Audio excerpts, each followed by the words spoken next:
এইটো আছে নে?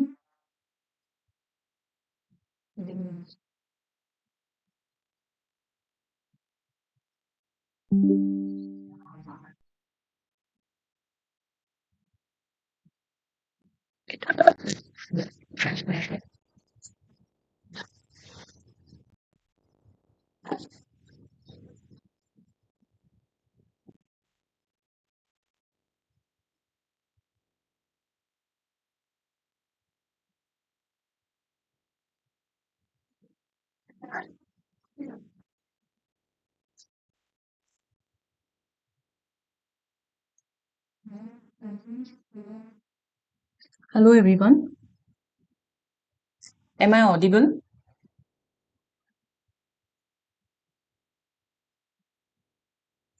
Hello.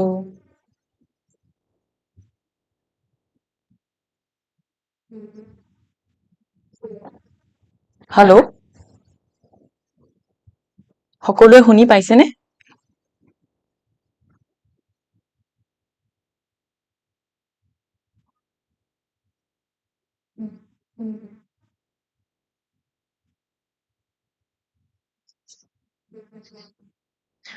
Good evening everyone. Welcome back to Exam Crackers Assam. Today I am going to give a introductory class of CDPO APSC exam which is going to held in 2024. আজি আমি বিশেষকৈ economics optional পেপাৰৰ যিখন important paper public finance start কৰিম। প্ৰথমে মোৰ নিজৰ এটা ইন্ট্ৰোডাকশন দিলো। My name is Moonmoon Gogoi. Currently, I'm working as Inspector of Statistics in batch 2022. Educational qualification to ক'ব গ'লে মই মাষ্টাৰ্ছ কৰিছো গুৱাহাটী ইউনিভাৰ্চিটিৰ পৰা, MPhil কৰিছো। Currently, I'm also pursuing PhD. In terms of achievements, I'm a net qualified candidate. Work experience ক'ব গ'লে মই প্ৰাগজ্যোতিষ কলেজত এচিষ্টেণ্ট প্ৰফেসৰ হিচাপে কৰিছো আৰু এটা DSC প্ৰজেক্টত মই এজ এ JRF কাম কৰিছো। Recent experience মই APSC CCE 2022 interview. So আজি আমি পাব্লিক ফাইনেন্স বিশেষকৈ ডিসকাস কৰিম যেহেতু আমি সকলোৱে জানো যে পাব্লিক ফাইনেন্সটো এটা বহুত ইম্পৰ্টেন্ট এৰেনা হয় ইকনমিক্সৰ আৰু ইয়াৰ পৰা আমি দেখিব পাওঁ যে বহুতখিনি কোৱেশ্চনস APSCত আহে। তো সেই কাৰণে আমি পাব্লিক ফাইনেন্সৰ আমি যদি সিলেবাসটো কভাৰ কৰো ভালকৈ তেতিয়া আমি বহুখিনি আমি কোৱেশ্চনস আমি অ্যাটেম্প কৰিব পাৰিম আৰু আমাৰ স্কোৰখিনিও ভাল হ'ব। হে আজি আমি পাব্লিক ফাইনেন্স ষ্টাৰ্ট কৰিব গৈ আছো। ফাৰ্স্ট মই ইন্ট্ৰোডাকশন টু দিও পাব্লিক ফাইনেন্স। যেহেতু সকলোৱে সৰুকৈ জানি যে পাব্লিক ফাইনেন্সটো কি হয়। পাব্লিক ফাইনেন্সটো এটা ইকনমিক্সৰ আন্ডাৰ এটা ব্ৰাঞ্চ হয় যাৰ দ্বাৰা আমি গভৰ্নমেন্টৰ যেটো ৰোল হয় ইকনমিত হেখিনি ষ্টাডি কৰো। অৰ্থাৎ গভৰ্নমেন্টৰ আমাৰ যিখিনি ৰোল হয় in terms of allocation, distribution or stability হে সকলোখিনি আমি পাব্লিক ফাইনেন্সৰ দ্বাৰা আমি ষ্টাডি কৰো। এতিয়া আমি ডেফিনেশনটো প্ৰপাৰলি চাও। Public finance is the study of the role of government in the economy, and it is that branch of economics that assesses the government revenue and expenditure of the public authority and adjustment of one or the other to achieve desirable effects and avoid undesirable ones. এতিয়া আমি যেহেতু থুলমুলকৈ আমি গম পালোৱে যে public ফাইনেন্সত আমি allocation, ডিস্ট্ৰিবিউশন আৰু stability related আমি সকলোবোৰ টপিক কভাৰ কৰো। এতিয়া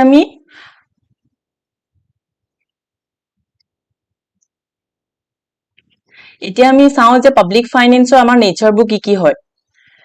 পাব্লিক ফাইনেন্সৰ আমাৰ বহুতখিনি আমি এসপেক্টস চাব পাওঁ যেনেকৈ আমাৰ ৰেভিনিউ জেনাৰেশন হওক, ৰিসোৰ্স এলোকেশন হওক, ইকনমিক ষ্টেবিলিটি হওক বা ডেট মেনেজমেন্ট হওক, provision of public goods, equitable resource distribution or political influence, social welfare and strategic financial planning. এতিয়া আমি হৰুকৈ চাম যে ৰেভিনিউ জেনাৰেশন মানে কোনখিনি আমি কথা কওঁ অৰ্থাৎ আমি পাব্লিক ফাইনেন্সত যেহেতু আমি গভৰ্নমেন্টৰ ৰোলৰ কথা কওঁ সো গভৰ্নমেন্টে যিখিনি এক্টিভিটিজ কৰিব তাৰ কাৰণে গভৰ্নমেন্টক কি লাগিব ফান্ডস লাগিব আৰু ফান্ডস খিনি আমি কেনেকৈ পাম ট্যাক্সৰ পৰা পাম সো ট্যাক্স জেনাৰেশন বা ৰেভিনিউ জেনাৰেশন টু গভৰ্নমেন্টৰ এটা ইম্পৰ্টেন্ট ৰোল হয় যাৰ দ্বাৰা গভৰ্নমেন্টে যিবোৰ ডেভেলপমেন্টাল এক্টিভিটিজ হেখিনি কন্ডাক্ট কৰিব পাৰিব so we know that taxes are of two types that is direct tax and indirect tax secondly resource allocation is another important nature of public finance that is through resource allocation আমি যিখিনি investment হ'ব গভৰ্নমেন্টৰ যিখিনি investment হ'ব public goods আৰু সাৰ্ভিসত হেখিনি include কৰা হ'ব অৰ্থাৎ যিখিনি ৰেভিনিউ জেনাৰেট কৰিব হে ৰেভিনিউ জেনাৰেশন খিনি আকৌ এনেকুৱা ঠাইত ইনভেষ্ট কৰিব গভৰ্নমেন্টে যাৰ দ্বাৰা আমি বেনিফিটস খিনি পাম আমি সাৰ্ভিসেস খিনি পাম যেনেকৈ ইনফ্ৰাষ্ট্ৰাকচাৰত হওক বা হেলথ সেক্টৰত হওক বা সোশিয়াল প্ৰটেকশন প্ৰগ্ৰামত হওক হেখিনি thirdly economic stability to public finance এটা বহুত ইম্পৰ্টেন্ট নেচাৰ হয় অৰ্থাৎ অৰ্থনীতিখনত আমাৰ কেনেকুৱা ধৰণৰ ইকোনমি চলি আছে যদি ইনফ্লেশন হৈছে বা ডেফিসিট হৈছে বা ডিফ্লেশন হৈছে হে সকলোখিনি আনষ্টেবিলিটি গভৰ্নমেন্টে ৰিডিউস কৰে আৰু হে ৰোলটো গভৰ্নমেন্টৰ হয় অৰ্থাৎ ইনফ্লেশন হলে কেনেকুৱা ধৰণৰ স্টেপস লব লাগিব যাৰ দ্বাৰা ইনফ্লেশনটো কন্ট্ৰোল কৰিব পাৰি বা ডেফিসিট হলে কেনেকুৱা স্টেপস লব পাৰিব যাতে ডেফিসিট খিনি আমি ৰিডিউস কৰিব পাৰি হে সকলোখিনি কাৰ্য গভৰ্নমেন্টে কৰিব so this is another nature of public finance the fourth is debt management that is যেহেতু আমাৰ আমি যদি কমনলি চাও এতিয়া আমাৰ যেতিয়া কিবা এটা বস্তু ডেফিসিট হয় আমাৰ যদি বাজেটত আমাৰ নিজৰ যদি বাজেটত ডেফিসিট হয় তেতিয়া আমি কি কৰো আমি ঘৰৰ পৰা লওঁ বা আমি ফ্ৰেন্ডছৰ পৰা বৰো কৰো সো গভৰ্নমেন্টৰ ক্ষেত্ৰটো হেনকুৱাই হয় যেতিয়া যিকোনো আমাৰ ডেফিসিট হয় বাজেট তেতিয়া গভৰ্নমেন্টে কিছুমান লোন লব লগা হয় বা বৰো কৰিব লগা হয় যিখিনি আমি ফিউচাৰ ক্লাছত আমি ডিসকাস কৰিম এক্সটাৰ্নেল পৰা লয় বা ইন্টাৰনেলি লয় তো হে ডেট মেনেজমেন্টটো পাব্লিক ফাইনেন্সৰ এটা another important nature হয় লগতে equitable resources that is distribution by using taxation on targeted spending to address inequality promote social justice and foster the economic welfare of everyone অৰ্থাৎ গভৰ্নমেন্টে যেটা ৰেভিনিউ জেনাৰেট কৰে হে revenue generation খিনি কোড expend কৰিব অৰ্থাৎ কেনেকৈ এটা ইকুইটেবল ডিস্ট্ৰিবিউশন আনিব পাৰিব ইন টাৰ্মস অফ ইনকাম হক সোশিয়াল স্ট্যান্ডাৰ্ড হক হেখিনি কথাও পাব্লিক ফাইনেন্সৰ আন্ডাৰতে আহে অৰ্থাৎ যেনেকৈ এক্সাম্পল আমি যদি পভাৰ্টি এলিভেট কৰিবলৈ যিখিনি আমাৰ স্কিমস আছে হেখিনি গভৰ্নমেন্টৰ ওয়ান টাইপ অফ স্টেপস হয় যাতে ইকোনমিত আমাৰ পভাৰ্টিটো ৰিডিউস কৰিব পাৰো আৰু এটা ইকুইটেবল ইনকাম বা ইকুইটেবল আমাৰ এটা অপৰচুনিটি সকলোকে দিব পাৰো another important nature is provision of public goods that is আমাৰ অৰ্থনীতি যিমানখিনি পাব্লিক গুডস আছে হে সকলোখিনি গভৰ্নমেন্টে হে প্ৰভাইড কৰিব পাৰে যেনেকৈ ৰাস্তা হওক ব্ৰিজেস হওক বা নেশনাল ডিফেন্স হওক বা ল এনফোৰ্সমেন্ট হওক হে হেনকুৱা ধৰণৰ আমাৰ যিখিনি পাব্লিক গুডস হে পাব্লিক গুডস খিনি সদায় সোসাইটিয়াল বেনিফিট চাই পিনি গভৰ্নমেন্টে প্ৰভাইড কৰে আৰু হেখিনি অকল গভৰ্নমেন্টে হে প্ৰভাইড কৰিব পাৰে that is also another nature of public finance another nature is strategic financial planning অৰ্থাৎ long term financial planning to আমাৰ সদায় ইকোনমিক গ্ৰোথৰ কাৰণে কৰা হয় আৰু হেতু আমাৰ এটা পাব্লিক ফাইনেন্সৰ আন্ডাৰ আমি ষ্টাডি কৰো another nature is social welfare যাৰ দ্বাৰা সেফটি নেট বা যিবোৰ ভালনাৰেবল ইন্ডিভিজুয়াল আছে হেখিনি গভৰ্নমেন্টে যিখিনি এক্সপেন্ড কৰে হেখিনি আমাৰ সোশিয়াল ওয়েলফেয়াৰ আন্ডাৰ পৰে another is political influence also is one of the nature of public finance যেহেতু পাব্লিক ফাইনেন্সৰ যিখিনি ডিসিশনস হেখিনি ইনফ্লুয়েন্স হয় হে কাৰণে পলিটিক্যাল ইনফ্লুয়েন্সটো বহুত ইম্পৰ্টেন্ট হয় two showcase what's going on in the economy অৰ্থাৎ এখন ইকোনমিত যদি poverty বেছি হৈ আছে বা ক'বাত crime বেছি হৈছে সেই বস্তুখিনি সদায় এটা politically হে showcase কৰিব পাৰিব আৰু তাৰ দ্বাৰা government necessary steps ল'ব যাতে সেইখিনি elevate কৰিব পাৰে and last is transparency and accountability so transparency and accountability is another important nature of public finance through which government এটা মানে equitable and accountable হ'ব পাৰে যিখিনি expend কৰে বা যিখিনি revenue generate কৰিছে আৰু যিখিনি expend কৰিছে তাৰ এটা accountability ৰাখিব পাৰে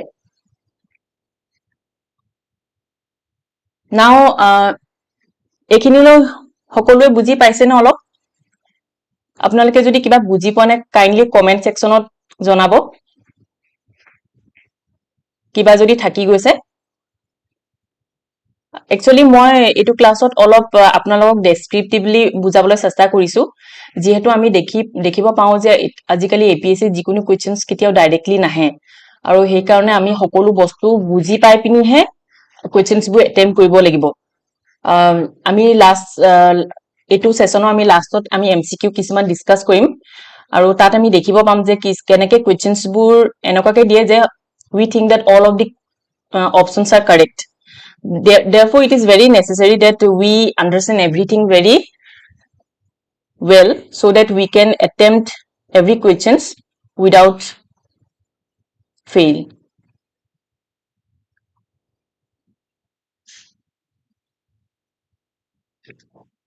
so now we are going to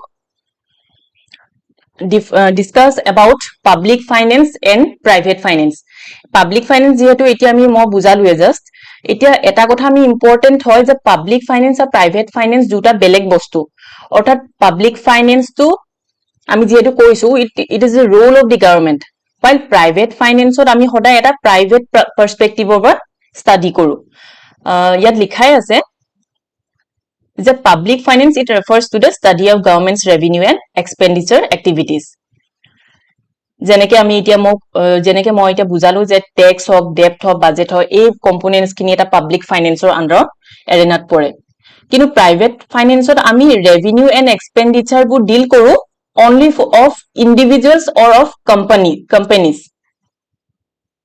okay অৰ্থাৎ পাবলিক ফাইনান্সত গভৰ্নমেন্টে যিখিনি কাম কৰে সেই কামখিনি সদায় সোশ্যাল ওয়েলফেয়াৰ আৰু এটা বিগাৰ পিকচাৰ ডেভেলপমেন্টৰ কাৰণে কৰে কিন্তু প্ৰাইভেট ফাইনান্সৰ যিখিনি ৰেভিনিউ বা এক্সপেন্ডিচাৰ এক্টিভিটিজ থাকে তাৰ সদায় এটা প্ৰফিট মোটিভ থাকে আৰু এটা পাৰ্সোনাল ডিজায়াৰ থাকে that distinguishes public finance and private finance now যেহেতু public finance অলপ বুজালোৱে private finance can be of two types that is personal finance and business finance now personal finance and business finance these can be mortgage and other loans insurance stock market investment personal savings and investments etc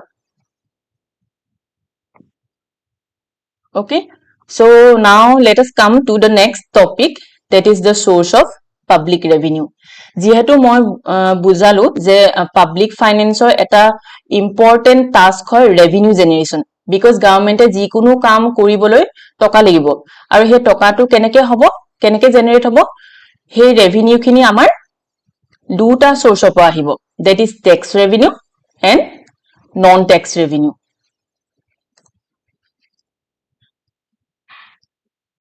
okay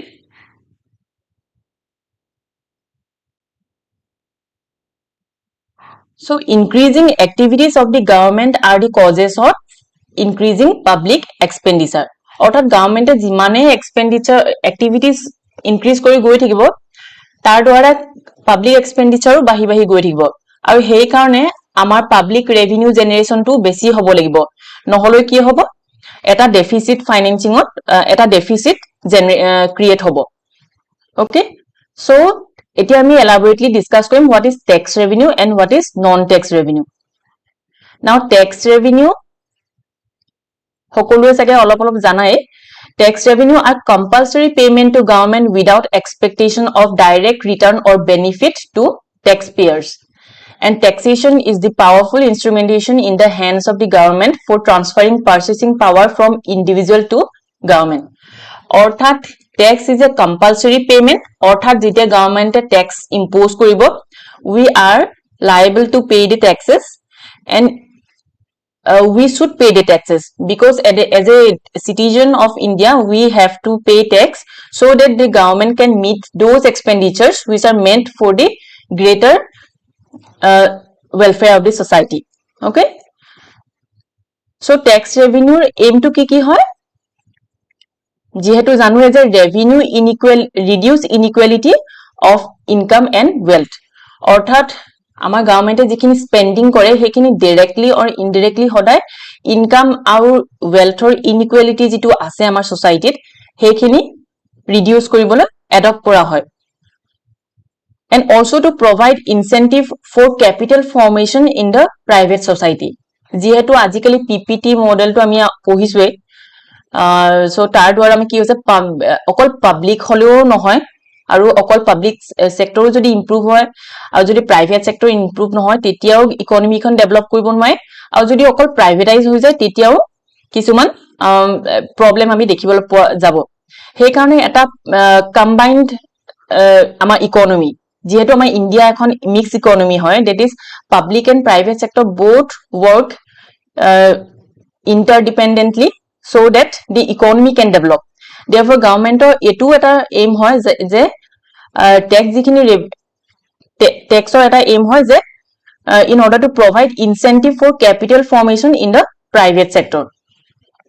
Okay, and also to restrain consumption so as to keep in check domestic inflationary pressure. যেহেতু এটু third point to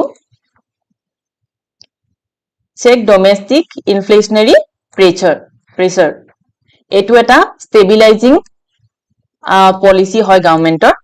অৰ্থাৎ যেতিয়া economic unstable situation arise হ'ব, whether it be inflation, deflation, war like situation, গভর্নমেন্টে সদায় steps লব যাতে যিবোৰ আমাৰ কনজাম্পশন হয় সেইবোৰ আমাৰ অকল এসেনশিয়াল কনজাম্পশনত আমাৰ খৰচবোৰ হওক আৰু আমাৰ যিবোৰ আননেসেসাৰী কনজাম্পশন সেই বস্তুখিনি যাতে আমাৰ অলপ ৰিফ্ৰেইন কৰিব পাৰো. নেচাৰ অফ টেক্স খিনি তোমালোকে এবাৰ চাই লবা, বিকজ ইয়াৰ পৰা বহুতখিনি কোৱেশ্চনছ দিছে আগতে APSC যে it is a compulsory contribution. Okay, যেতিয়া টেক্সটো ইম্পোজ কৰিব we have to pay the taxes, and tax avoidance is a crime. Second is government only imposes taxes. Okay, অৰ্থাৎ আমাক কোনো private entity আমাক tax impose কৰিব নোৱাৰে, only government can impose tax. Third is in payment of tax an element of sacrifice is involved, since we know that when we pay taxes a part of our income is reduced, isn't it? Therefore সদায় আমাৰ sacrifice টা থাকিবই, but that sacrifice is again for the welfare of the society. Then fourth is taxation is aimed at welfare of the community.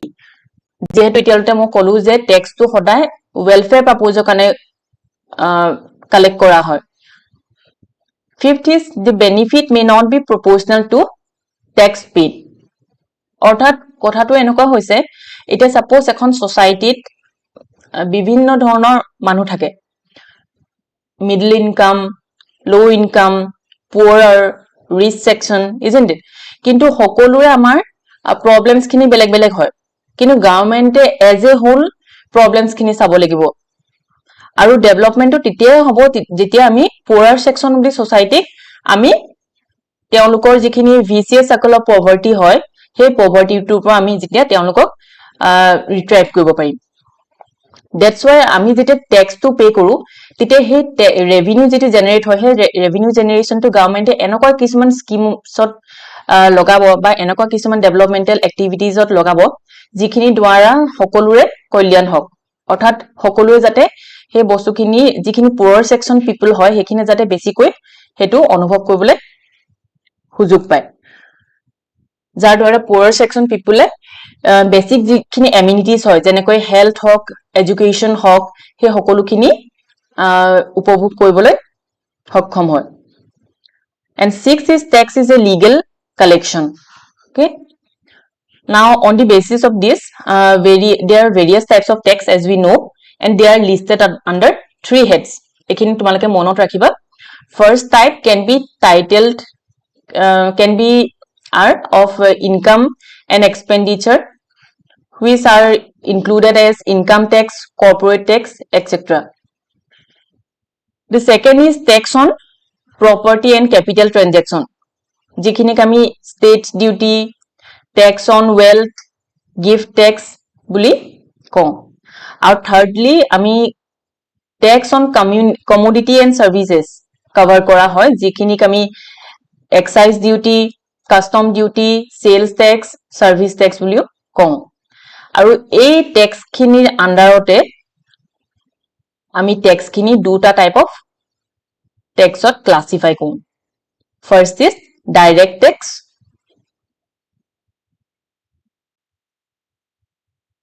Direct tax, and second is indirect tax. Okay.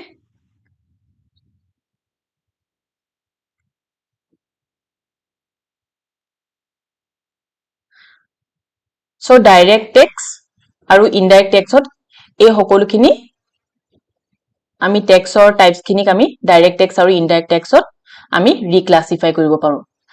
Direct tax bulibole ami horuke jodi kobo jao titia hekhini tax ok bujao jikhinir impact aru incident ekejon person or upot pore.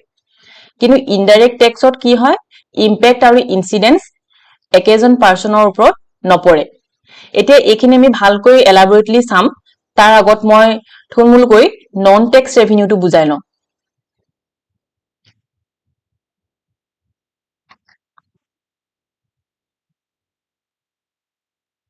যেহেতু public revenue দুটা source আছে, tax revenue and non tax revenue.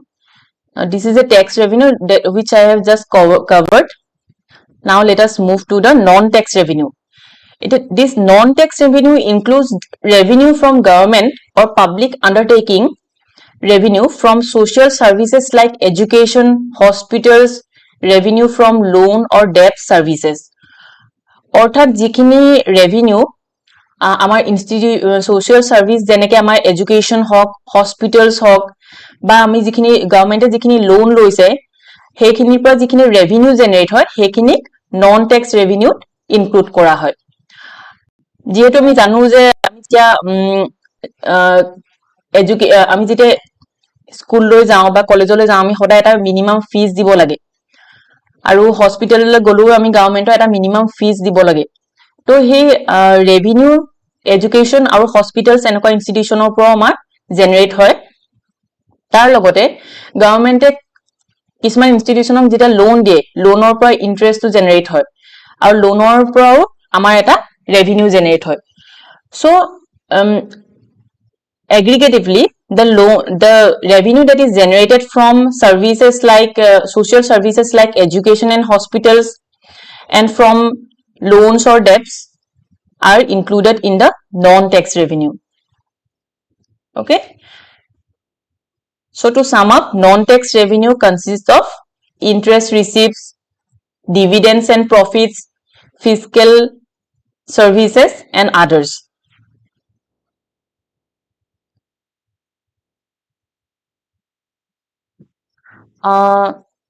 কিছুমানে comment কৰি আছে PDF খন share কৰি দিব নেকি? Sure, চিন্ময় এক্সাম ক্লাছৰ শেষৰ মই এখন শেয়াৰ কৰি দিম। তাৰ আগত আমি MCQ কিছুমানো প্ৰেক্টিস কৰিম।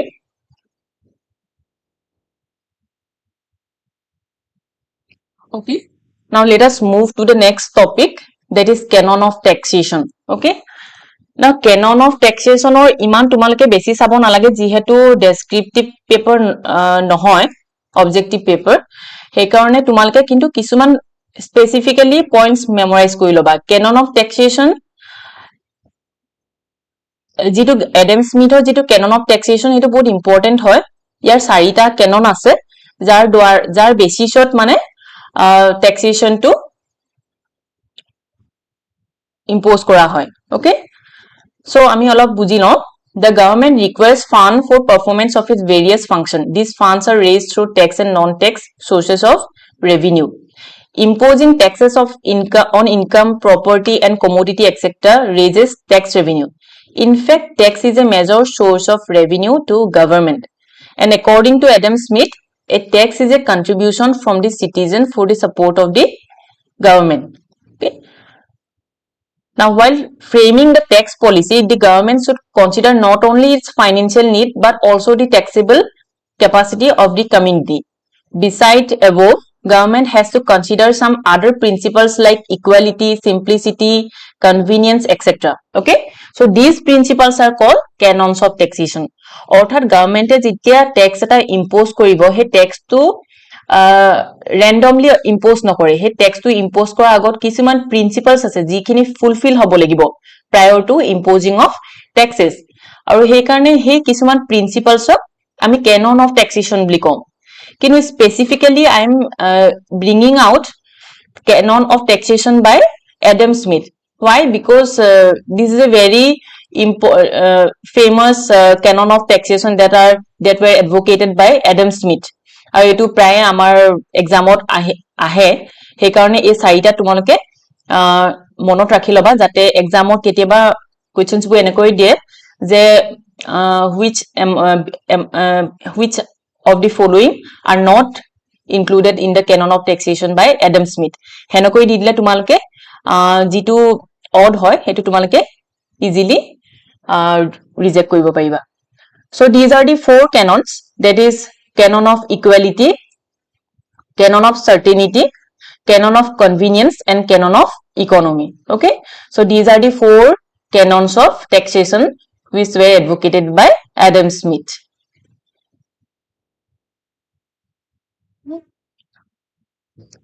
Okay, direct tax ot চাও এতিয়া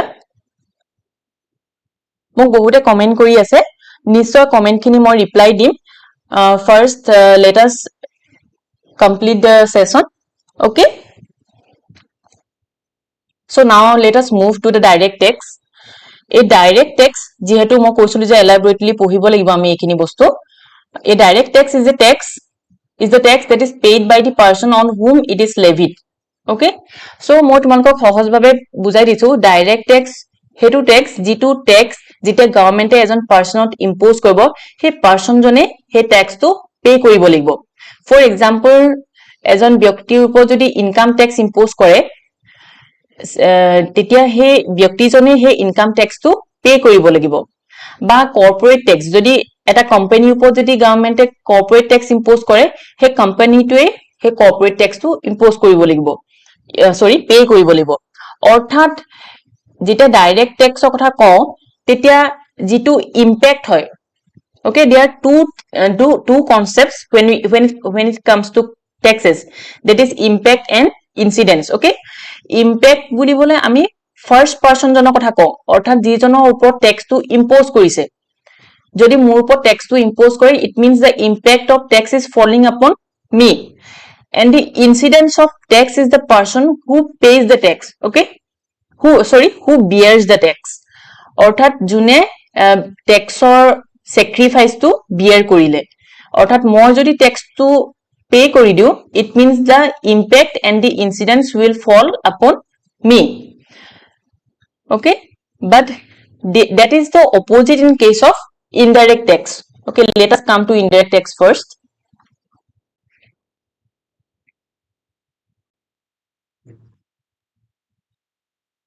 Okay, here we can see that indirect tax, in case of indirect tax, the incidence can be shifted to the third party. Orthat suppose more por tax to impose korise and I am a producer of certain goods, but moi more tax to pay koilu, kinu moi ki korim, moi jenba as a producer more jikhini khyoti hol tax to pay kori he amount khini moi মানে fulfil কৰিবলৈ মই suppose মোৰ ভাগৰ কিছুমান cost of প্ৰডাকশনত মই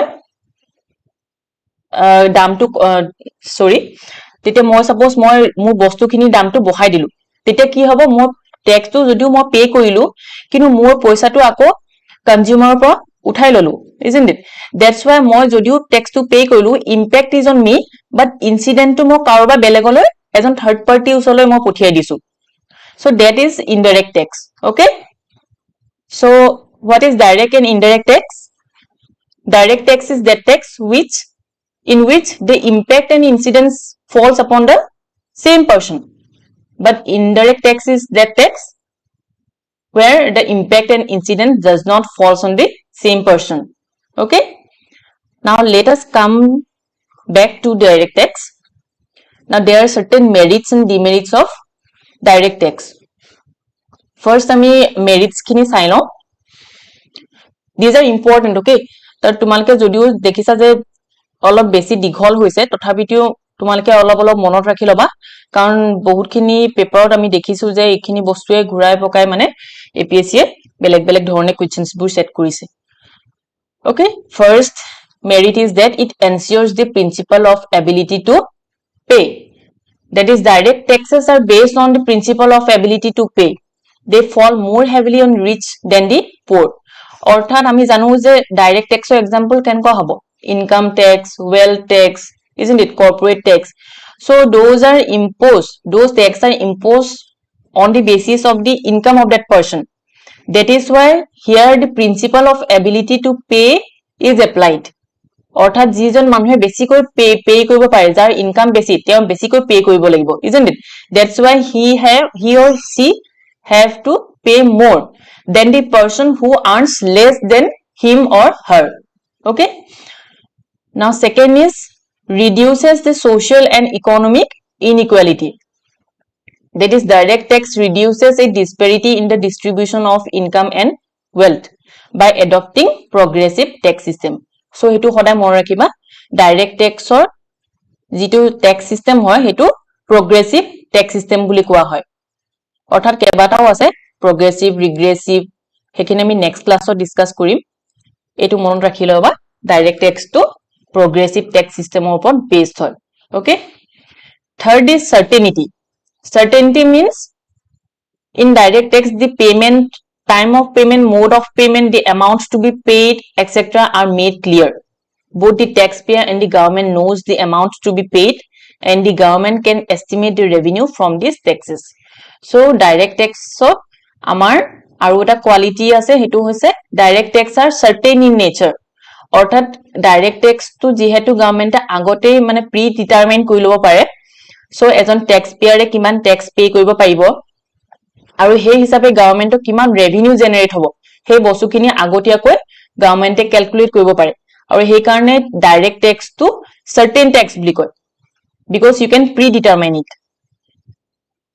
the fourth is that it is economic in nature that is the cost of collection of this tax is low because the government adopts the different methods of collecting like tax deducting at source advance payment of tax etc beside the taxpayer pays the amount of tax directly to the government so etu eta economy hoy direct tax to because ami jehetu directly tax to pay koribo pau he karone mane yat iman hassle na thake tax pay koribole tumi iman hassle koribo na lage তুমি যিমানটো tax pay কৰিব লাগিব তুমি হেতু কম্পালসৰিলি গভৰ্নমেন্টক pay কৰিবই লাগিব okay now fifth is elasticity direct taxes are more elastic in nature অৰ্থাৎ direct tax to fix নহয় unlike indirect tax which are fixed because sales যেতিয়া sales tax লগাব তেতিয়া তোমাৰ কি হ'ব যিটো tax impose কৰিব হেতু irrespective of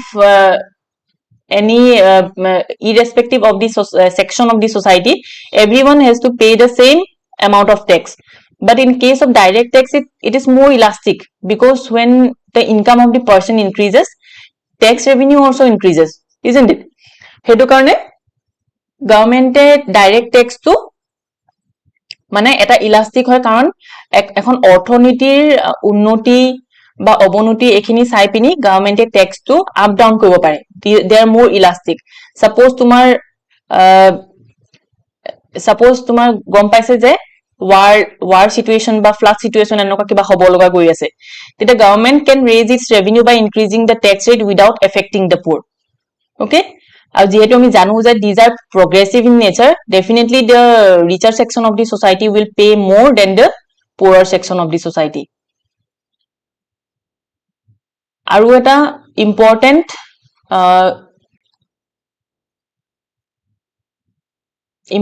merit হয় civic consciousness among the taxpayer. এটো মনত ৰাখি লবা আগৰ হৈ যোৱা কিছুমান পৰীক্ষাত এটো আহিছে যে ডাইৰেক্ট টেক্সত কি হ'ব এটা civic consciousness থাকে among the taxpayer, that is since the taxpayer feels the burden of tax, অৰ্থাৎ যেহেতু impact and incidence of the direct tax falls upon the same person, the person knows that he or she is paying the tax, therefore there is a sense of responsibility of the citizen of the state that okay I have to pay this much and this much. Okay, so ইয়াত সদায় এটা civic consciousness লুকাই থাকে. The seventh is the control the effect of trade cycles. Direct tax or through government যিখিনি inflationary হওক বা deflationary trend হওক সেইখিনি control কৰিব পাৰে by reducing or raising the taxes.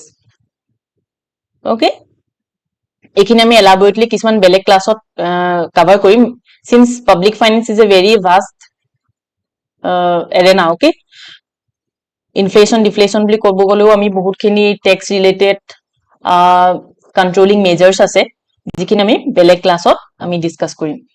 এটা লিমিটেশন বুলি ক'ব গলে আমাৰ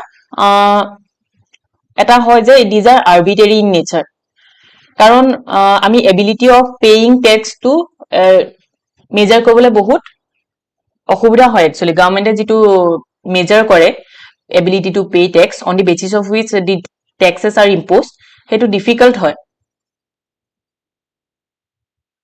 That's why it is arbitrary in nature. Another demerit is that it is difficult in formulating of progressive tax rate. Okay, it is difficult to formulate the ideal progressive rate schedule in this regard since there is no scientific basis. So etu eta demerit hoy, etu monot rakhi loba. Third demerit is that direct tax is inconvenient. Okay, কাৰণ যেহেতু বহুতখিনি legal formalities দ্বাৰা direct tax তুমি pay কৰিব লাগিব সেইকাৰণে এটো inconvenience বুলিও কোৱা হয়. Fourth is possibility of tax evasion. Okay, tax evasion is actually a crime as you all know. Tax evasion কাৰণে বহুত black money আমাৰ create হয় আৰু tax evasion to এটা possibility থাকে, অৰ্থাৎ যিখিনি আমাৰ বহুত richer section society people আছে সেই মানুহখিনি সদায় এনেকুৱা এটা tendency থাকিব পাৰে যে তেওঁলোকে নিজৰ income source টো hide কৰি তেওঁলোকে কিছুমান নিজৰ income source টো accurately নেদেখাব আৰু তাৰ কাৰণে তেওঁলোকে কি কৰিব তেওঁলোকে লগাতকৈ কম pay কৰিব, কম tax pay কৰিব, and that is tax evasion. Actually it is the illegal mean through which people can hide the amount that they have to pay to the government. The fifth is there is limited scope of direct tax. Okay, sixth is incentive to work, save and invest. অৰ্থাৎ যেতিয়া tax payer জনে বহুত tax pay কৰি থাকে তেতিয়া সেই মানুহজনৰ এটা incentive to work, save and invest to কমি যাব পাৰে. So that is one of the another demerit of direct tax. Seventh is that it is expensive to collect. Okay, under direct tax each and every taxpayer is separately assessed. Thus the large number of taxpayer to be contacted and assessed and the prevention of assessed and prevention of tax evasion make the collection of cost of collection more expensive. So যেহেতু tax payer খিনিক আমি assess বেলেগ কৈ কৰিব লাগিব আৰু বহুত large number of taxpayer আছে আমাৰ country সেইকাৰণে that is one of the another demerit that এইটো process টো অকমান expensive হৈ যায় direct tax ৰ. এটা these are the types of direct tax. Okay, তোমালোকে এখিনি অলপ চাই লবা মই ইমান বেছি কৈ নুবুজাও যেনেকৈ ফাৰ্স্ট টো এটো ইনকাম ট্যাক্স এটো তোমালোকে সকলোৱে জানা ইনকাম ট্যাক্স টো এটো মনত ৰাখিবা ইনকাম ট্যাক্স টো ট্যাক্স এক্ট 1961 ৰ গাইডলাইন ফলো কৰি কালেক্ট কৰা হয় ইন্ডিয়াত. Okay,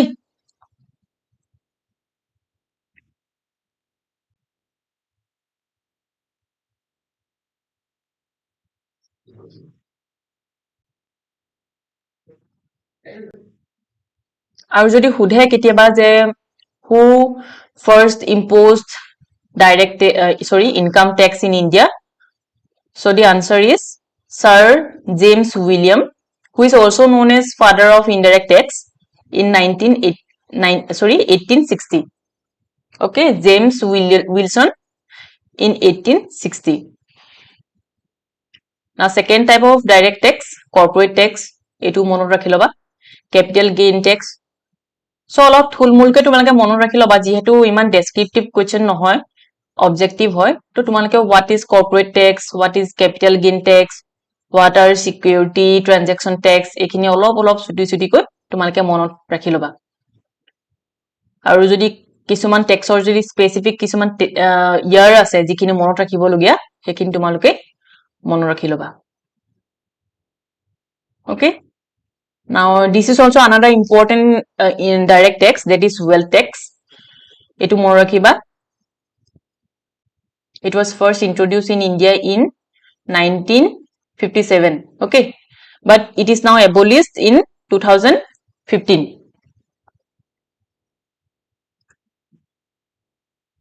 So these are the types of direct taxes. So এতিয়া আমি indirect tax লৈ আহো। Indirect tax to already অলপ কোৱা হৈছে যে impact আৰু incident বেলেগ বেলেগ মানুহৰ ওপৰত পৰে।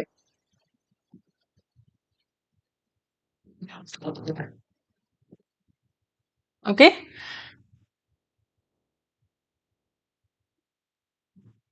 so indirect tax or কিছুমান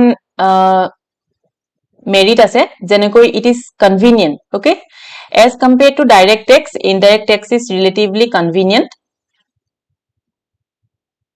and then it has a wider scope, it is more elastic in nature, and here tax evasion is not possible. And substantial revenue earning is also one of the another merit of indirect tax. It is also progressive in nature. Indirect tax to tumar progressive nature hoy, that is also another merit. And there is effective allocation of resources. So তোমালোকক এখিনি ইমান বেছিকৈ নুবুজাও যেহেতু PDF টো দিয়ে দিম, তোমালোকে এবাৰ ৰিড কৰিলে তোমালোকে বুজি পাবা ভালকৈ। আৰু অলপ মনত ৰাখি লবা যেনেকৈ ডাইৰেক্ট টেক্সৰ তুলনাত ইনডাইৰেক্ট টেক্সটো কনভিনিয়েন্ট হয়, ইয়াৰ স্কোপটো বেছি আছে, more elastic in nature, and then tax evasion is not possible in case of indirect tax since it has to be paid, right? So এনেকুৱা কিছুমান points তোমালোকে মনত ৰাখি লবা। Now difference গিটাও এবাৰ চাই লব পাৰিবা, ওপৰৰ টেক্স খিনি ৰিলেটেড হয়, that is shiftable of burden tax. যেহেতু আমি জানো যে ডাইৰেক্ট টেক্স টুত কেতিয়াও শিফট কৰিব নোৱাৰি, অৰ্থাৎ impact and incidence falls on the same person. But when it comes to indirect tax, the impact and incident it falls on the different person. Okay, it is not borne by the person on whom it is levied. The burden of tax can be shifted. For example, yata ami eta sai lo, when the manufacturer of cement pay excise duty, he can shift the tax burden to the buyers by including the tax in the price of cement. অৰ্থাৎ মই কৈছিলো তোমালোকক এটা example যে suppose মই যদি এজন producer হয় আৰু মই যদি ট্যাক্সটো পে কৰিছো, তেতিয়া মই সেই ট্যাক্সটো কি কৰিব পাৰিম, ট্যাক্সৰ বাৰ্ডেনটো মই গুছাবলৈ মোৰ বাৰ্ডেনটো মই বেলেগ বায়াৰ্ছক দি দিব পাৰিম by increasing the price of the products that I am selling, right? So indirect taxৰ ক্ষেত্ৰত আমাৰ shifting of burden to place হয়। Principle of ability to বেলেগ হয় direct and indirect taxত। Okay, direct taxত তোমাৰ কি হয়, ability to pay principal ওপৰত base কৰা হয়, কিন্তু indirect tax তো তোমাৰ কি হয়, these are paid by weaker section of the society also, অৰ্থাৎ এটা progressive নহয়, যিটো indirect tax to impose কৰিব গভৰ্নমেন্টে by imposing suppose GST যেতিয়া লগাব, তো that irrespective of whether the person is poor or rich, everyone has to pay the tax. That's why the principle of ability to pay is not applied here. Now this is another difference, that is measurement of taxable capacity. In case of direct tax, taxable capacity is directly measured. For example, taxable capacity for income tax is measured on basis of income of the individual. On the other hand, in case of indirect tax, taxable capacity is measured indirectly. So measurement of taxable capacity to direct and indirect tax or karone beleg beleg hoy. Hetu ebar sai loba. The principle of certainty is also involved here, since we know that direct tax are certain in nature, but indirect tax or khetot ami certainty kobo nwari. Government e ketiao eta indirect tax or predetermined revenue calculate koribo nware. The fifth is the convenience part, that is direct tax cause much inconvenience to the taxpayer since they are to be paid in lump sum, but the indirect tax are paid by the consumer in small amount and when they purchases the commodity. Okay, অর্থাৎ যেতিয়া direct tax to pay কৰো সদায় আমি এটা financial ইয়াৰৰ শেষ হোৱা আগত আমি পে কৰিব লাগে যেতিয়া আমি ইনকাম ট্যাক্স দিও, কিন্তু যেতিয়া আমাৰ সেলস ট্যাক্স হওক বা জিএসটি হওক বা এনেকুৱা ইনডাইৰেক্ট ট্যাক্স যিবোৰ হয় সেই বস্তুখিনি সদায় আমি at the point of purchase আমি পে কৰিব লাগে. That's why the burden is divided there, but in case of indirect tax the burden has to be paid in lump sum. Okay, so civic consciousness to janu je direct tax or eta sense of civic consciousness thake jihetu hi manujone gom pai je mo tax to pay kori asu. Okay, but indirect tax ot ki hoy jihetu bostu to manuje jodio bostu eta purchase kore iman tax or kotha jihetu bhabi na thake, that's why the sense of consciousness is also less there. Now 7th is the nature of taxation. Ami janu je direct taxes are what in nature? Progressive, right? Kintu indirect tax to regressive hoy. Etu hoday mon rakhiba distinction to ketiaba exam ot hutibo pare. Direct tax to progressive hoy, kintu indirect tax to regressive nature hoy. So these are other differences. Tumalke ebar read kori loba ekhini. Now যেহেতু মই impact ইনসিডেন্সৰ কথা কলুৱে, impact বুলি কলে আমি সেই ব্যক্তিজনৰ বাৰ্ডেনটো কথা বুজাও যাৰ ওপৰত ট্যাক্সটো ইম্পোজ কৰা হৈছে, whether it be direct tax or indirect tax, impact always falls upon a particular person, but incidence it does not necessarily falls upon the same person, it can be shifted. অর্থাৎ যেতিয়া মানুহজনে নিজে tax to pay কৰি দিয়ে without shifting it to other, then the impact and incident it falls upon the same person. But when the person shifts the burden of the tax to to consumers, then the impact and incident it falls upon different person. Okay, so indirect tax or khetrot shifting of tax to related hoi thake, jihetu ami janu je direct tax to kitio shift koribo nwari, orthat jijono opor tax to impose kora hobo he person jone tax to pay koribo libo, but in case of indirect tax shifting can be done. Okay, now let us see what is shifting. Now shifting, it is a process by which the money burden of a tax is transferred from one person to another. Okay, so yat duta type of shifting ase, that is forward shifting and backward shifting. A producer upon whom a tax has been improved may shift the tax burden on the consumer or the factor of person.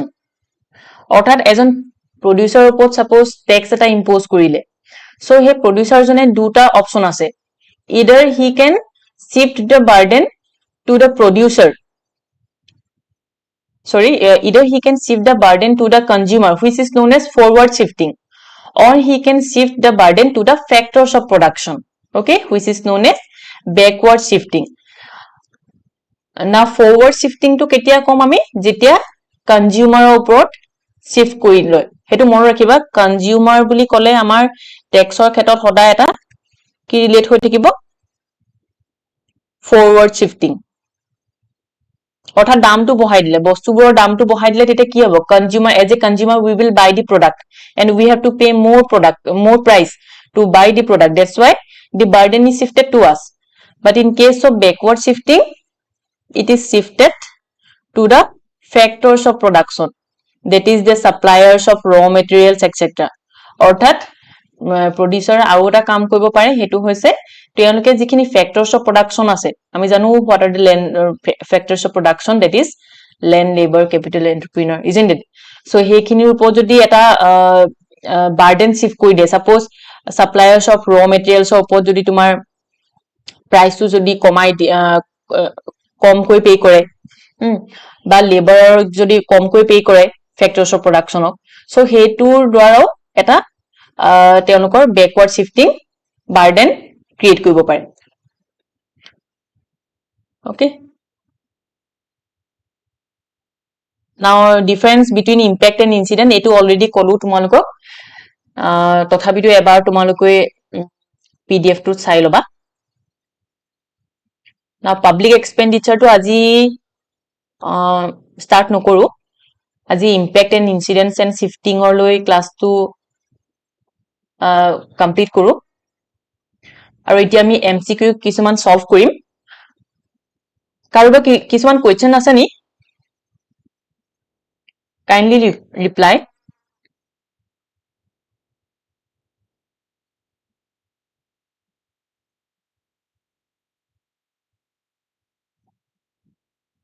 okay আৰু এজনে কৈছে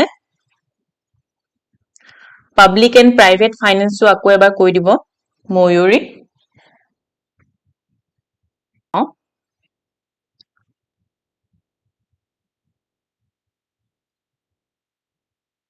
so public finance তোমালোকে বুজি পাইছাই it refers to the study of government's revenue and expenditure activities অৰ্থাৎ আমাৰ অৰ্থনীতিখনত যিমানখিনি revenue and expenditure activities government conduct কৰে হেখিনি study কে আমি public finance ত include কৰো অৰ্থাৎ ইকোনমিখনত বহুত কিছুমান ৰোল আছে যিখিনি ৰোল প্ৰাইভেট কোনো ইনস্টিটিউশন বা প্ৰাইভেটলি কোনো ফাইনান্স নকৰে for example stabilizing the economy okay then resource distribution redistribution of resources revenue distribution so হেনকা কিছুমান কাৰ্য যিবোৰ কাৰ্য অকল গভৰ্নমেন্টে কৰে তো হেখিনি আমি পাবলিক ফাইনান্সত স্টাডি কৰো যেনেকে ট্যাক্স যেটো আমি অলৰেডি পঢ়িছো যে tax can only be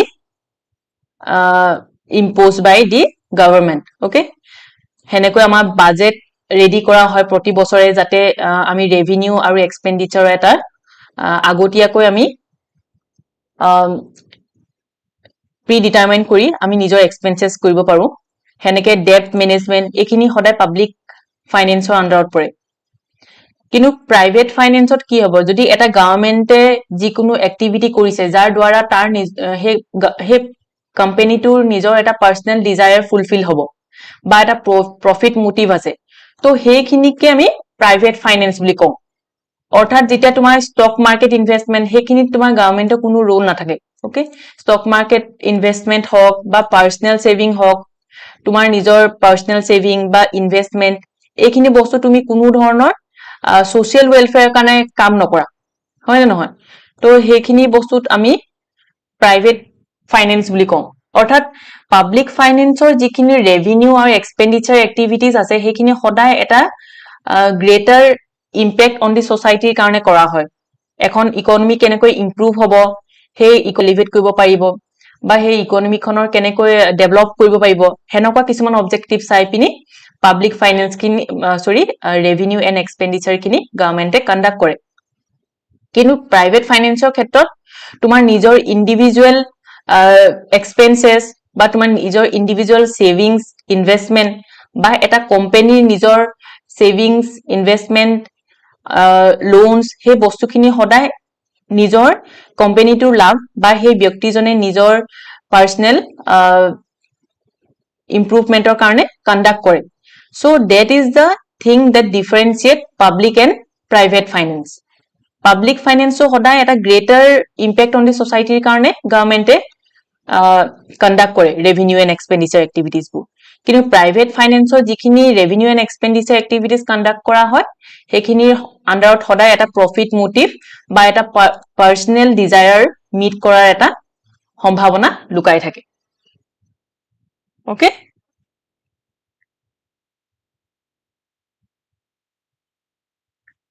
Okay, now let us move to the MCQs.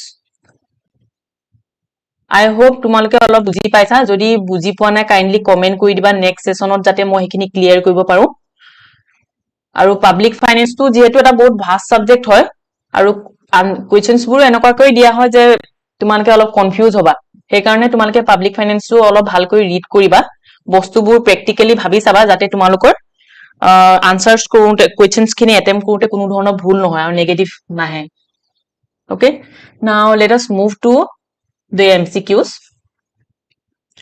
তোমালোকে এতিয়া answers খিনি দিয়া মই তোমালোকৰ questions খিনি সুধো তোমালোকৰ answers খিনি দিবলৈ চেষ্টা কৰা I will wait in the comment section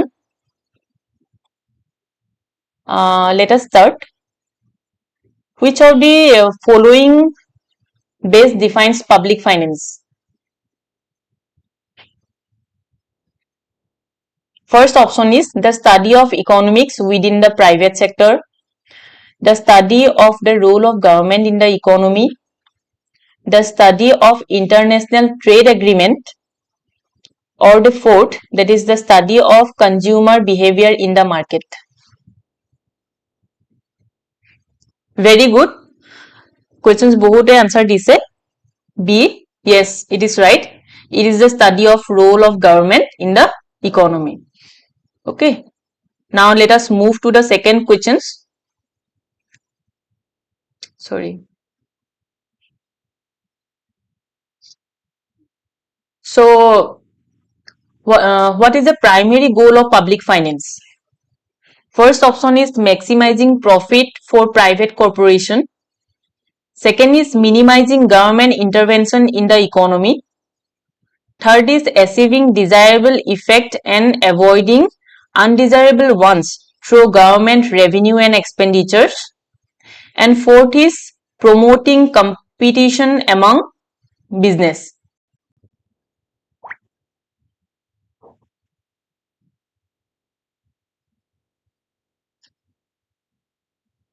so year answer to কি হ'ব kindly তোমালোকে comment sectionত জনাবা কিৰণ C Rudrani C Mosumi C Ankita C okay বহুত খিনি আমি answers পাইছো ইতিমধ্যে yes the answer is C okay desirable achieving desirable effect and avoiding undesirable one through government revenue and expenditure now let us move to the third question that is according to the paragraph what are the three aspects of government effect on the economy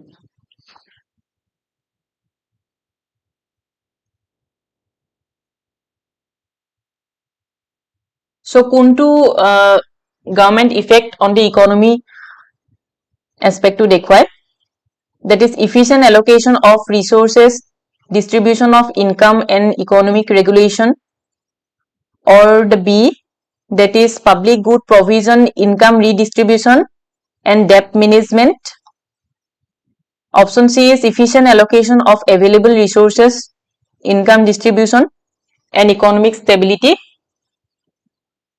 and fourth is economic growth public safety technical advancement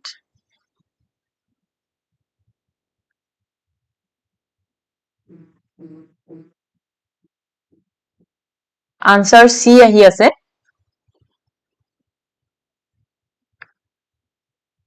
okay yes the answer is C that is efficient allocation of available resources income distribution and economic stability যেহেতু এই তিনিটাই আমাৰ public finance or nature underত পৰে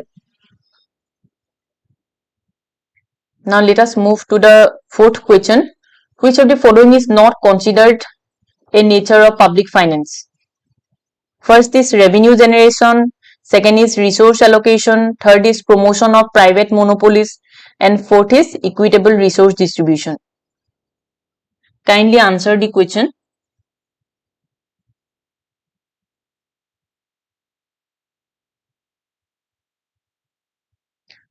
কোনোবাই সুধিছে ma'am previous ইয়াৰৰ question নেকি এইখিনি previous year খিনি আছে এইখিনি মই নতুনকৈ উলিয়াই দিছো তোমালোকক এইখিনি সলভ কৰি লোৱা ইয়াৰ তলত আমি প্ৰিভিয়াছ ইয়াৰৰ কুৱেশ্যন খিনি কৰিম ওকে কিছুমানে 4C কৰিছে কিছুমানে 4B কৰিছে C yes definitely the answer is that it is not the nature of public finance to promote private monopolies তোমালোকে কোৱেশ্যন বো হদাই ভালকৈ পঢ়ি চাবা because ইয়াত এটা নেগেটিভ এসপেক্টৰ কথা কোৱা আছে যে which of the following is not considered under so কেতিয়াবা কোৱেশ্যনছ বো পঢ়োটো আমাৰ ভুল হয় খিনি চাই লবা so let us move to the fifth question what does public finance involve according to its nature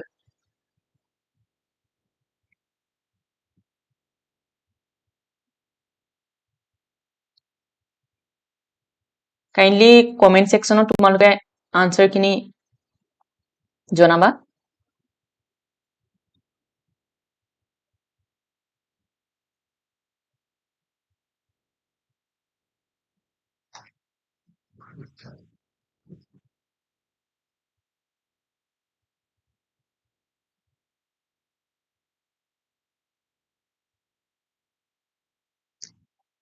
so the answer is yes A Kiran Amir yes the answer is A that is interdependency between state economics and public welfare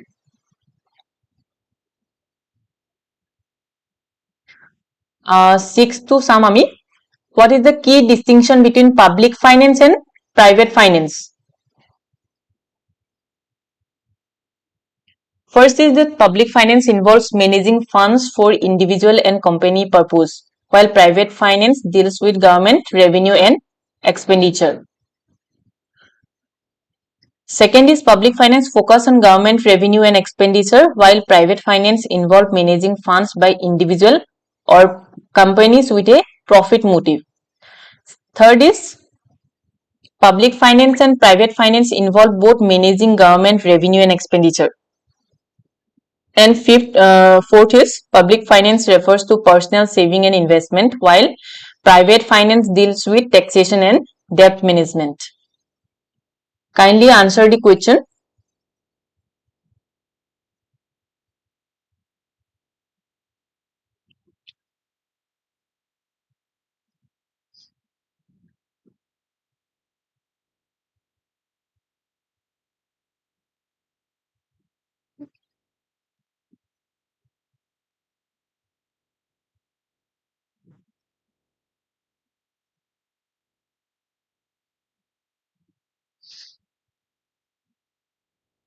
yes the answer is B public finance focuses on government revenue and expenditure while private finance involves managing fund by individual and companies with a profit motive right now let us move to the seventh question that is what are the main function of public finance first is acquiring fund utilizing resource efficiency and maximizing profit second is maximizing efficient use of resource stabilizing the economy and distributing revenue among citizens third is maximizing personal desires acquiring loan and investing in stock market fourth is generating tax revenue managing debt and budgeting expenditures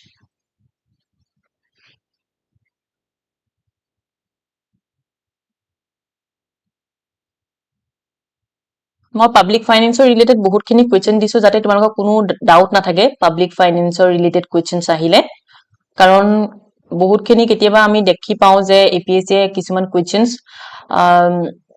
repeatedly অলপ twist কৰি পিনি present কৰে therefore it is very important to be clarify with our own concepts so that we do not make any wrong okay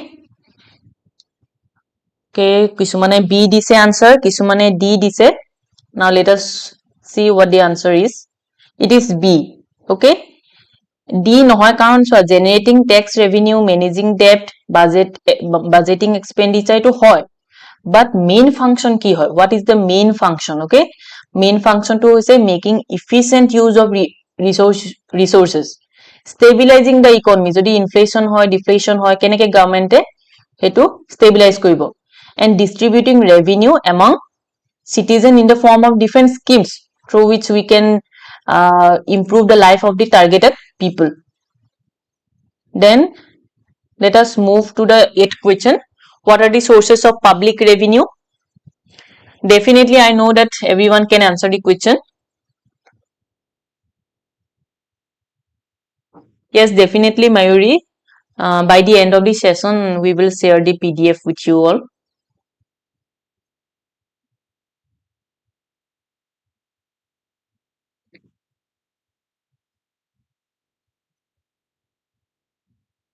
Kindly answer the following question.